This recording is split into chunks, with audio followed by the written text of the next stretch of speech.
Hello and welcome back to the channel. Glad to have you here. Today's video we're going to talk about high blood pressure, what you can do on a regular basis to help with maintaining your high blood pressure, to lower your blood pressure, because high blood pressure is really a bad problem. If you've already been diagnosed with high blood pressure or hypertension, you need to make sure that you follow the advice the doctor has given you. This is really important. But also make sure to look at your diet, make sure to maintain a healthy, consistent exercise and diet routine, and just try to maintain a stress-free life, because stress plays a huge role in illnesses and in chronic illnesses as well. So here are some other strategies that you can do. But just before we get started, if you've not yet subscribed to the channel, please support the channel. We do daily videos talking about health, wellness, and tips and tricks that have been proven through clinical trials.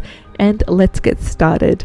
Now, a couple of things that you need to make sure in terms of your diet. What are the things that you should eat? Well, basically, common sense is fresh fruit and vegetables. You can use cooked, you can use raw. It usually doesn't matter in this case, but just make sure that when you are consuming specific vegetables such as the tomatoes, you consume as much cooked tomatoes as you can. Yes, there's no problem consuming raw tomatoes here and there, but make sure that the tomatoes are cooked, because they contain an enzyme that cannot be broken down in the stomach until it is cooked and it is better absorbed in the stomach. Too much raw tomatoes can cause problems and unbalances in the kidneys, causing kidney stones and other problems. So please be mindful. So when I say fruit and vegetable, I mean eating about 5 serves of vegetables and 2 serves of fruit of the day. The more the better. So this way is this is because they are a great important source of vitamins and minerals, everything from potassium, magnesium to fiber,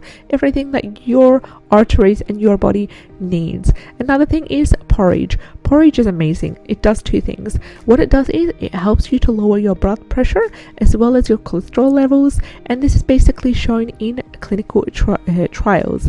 And it's really important because it's a great source of soluble fiber. This soluble fiber is known as beta-glucan. It's really important to start your day with porridge. If you want, please make sure it is organic. Please make sure to use some other type of sweetener other than white sugar for it, such as honey, such as stevia or maple syrup.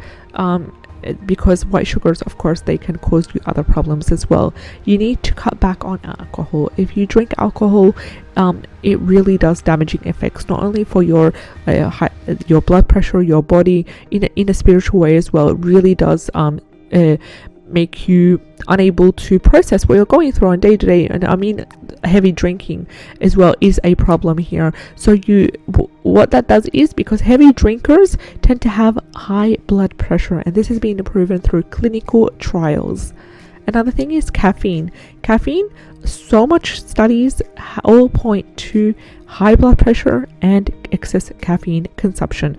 Excess caffeine consumption is basically 5 cups of coffee a day or more, and this contributes to high blood pressure. Of course, the link to all the studies that we talked about will be in the description box below. You can check it out after this video. So please cut back on the caffeine or take decaffeinated drinks.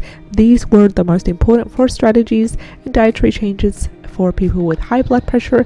If you enjoyed today's content, please make sure to like, share, and subscribe.